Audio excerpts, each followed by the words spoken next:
c'est Cyprien et vous regardez les 12 infos du mardi 1er février 2011, une date très importante puisque c'est l'anniversaire du médicament le plus consommé au monde, plus de 40 000 tonnes par an, l'acide acétaldehyde. Allez, courage, c'est presque là. L'acide acétylsalicylique. Ah, bravo! Maintenant, lis la dernière ligne. Appelé aussi aspirine. Voilà. J'adore faire tes fiches. Tout de suite les breaking news. Pour commencer, quoi de mieux qu'un bon jeu danois qui consiste à reconnaître des odeurs dans le noir? Et ça, qu'est-ce que ça sent? N'empêche, il a reconnu assez rapidement. C'est pas la première fois qu'il doit sentir cette odeur.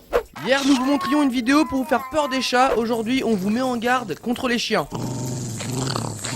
Si vous aimez toujours les chiens, celui-ci est à adopter. Il est super sympa.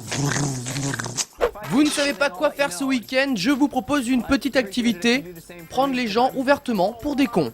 Hey, I'm looking for a guy that's got like a yellow, wearing a yellow vest, walking around here, like pushing stuff. Have you seen anything like that? Bon, je suis un petit peu déçu parce qu'ils se rendent pas compte qu'ils sont pris pour des cons. Ça, c'est dommage. Et pendant ce temps-là, en Russie, on se recueille devant un monument. Enfin, on essaye. C'est déjà pas mal d'essayer. C'est pas mal. Et le trophée du père de famille le plus confiant est attribué à cet homme qui se fait conduire par sa fille de 4 ans. Ça se trouve, elle l'emmène à l'école avant d'aller au travail. C'est original ça. Hier, c'était la folie car nous sommes champions du monde et un autre exploit sportif a été réalisé à l'autre bout du monde. Le premier triple salto arrière en snowboard lors des X Games. Une première. Je précise qu'il a remporté la compétition avec ce saut. Hein. C'est un peu normal, j'ai envie de dire. Et pour finir, l'association de la protection des animaux PETA lance un casting pour trouver une végétarienne. Voilà, tout ça pour dire que je vais me mettre aux légumes, je pense. Hein. Le hamburger, par exemple. C'est pas un légume? Ça pousse pas dans la terre? Vous êtes sûr? Commençons directement avec l'image du jour. Je suis désolé les Belges, mais c'est encore chez vous que ça se passe. Hein. Lors d'un débat à la télé, la femme politique Laurette Onkeling s'énerve un petit peu en parlant de la région de Bruxelles. S'énerver, c'est peu de le dire. On n'a pas ce genre de débat, nous, en France. Hein, et des journalistes belges ont contacté l'attaché de presse de Laurette. Voici l'explication. Laurette s'est trompée de doigt. En aucun cas, elle n'a voulu faire un mauvais geste à l'encontre de son interlocuteur.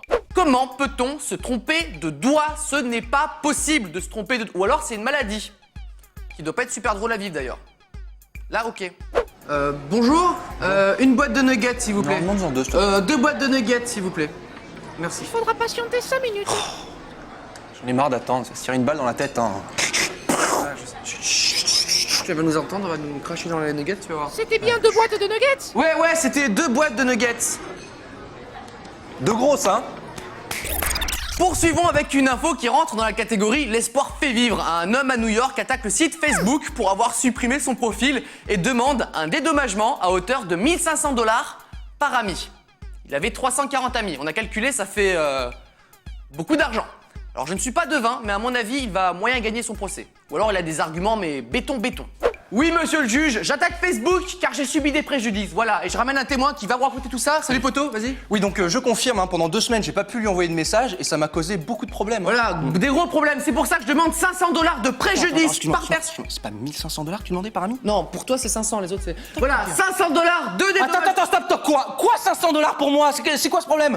Attends, laisse-moi réfléchir. Julien, tu lui as demandé combien là? Le double, le triple, c'est ça? Le trip, mais c'est pas Bravo l'amitié, bravo! Nous on se connaît depuis combien de temps? On se connaît depuis qu'on est comme ça, putain! Heureusement que j'ai couché avec ta femme, hein!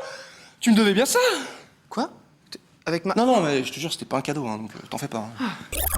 Et pour finir, l'info insolite du jour, quelle surprise, n'est-ce pas? Qui se déroule aux États-Unis, quelle surprise toujours, où une flaque a été découverte devant la porte du bureau d'un professeur de maths dans une université de Californie. Alors bon, comme ça donne pas super envie de connaître la suite. Et pourtant, une caméra de surveillance a été placée dans le couloir et ils ont découvert que c'était un autre prof de maths qui s'amusait à uriner devant la porte du professeur avec qui il s'était préalablement disputé. Ce n'est pas très malin, ça, hein. Il faut donner le bon exemple aux étudiants, c'est n'importe quoi.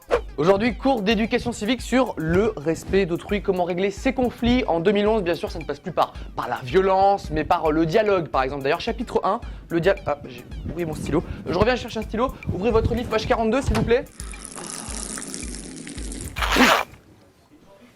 Voici votre prof de maths, monsieur Douglas. Oui, enfin, c'est lui qui a commencé, hein?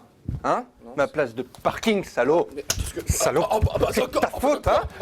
Moi, je vais prendre des arrêts de travail à cause de vous, hein? Le 12 info est terminé pour aujourd'hui et vous voulez savoir ce que ça fait de terminer une pyramide de gobelets?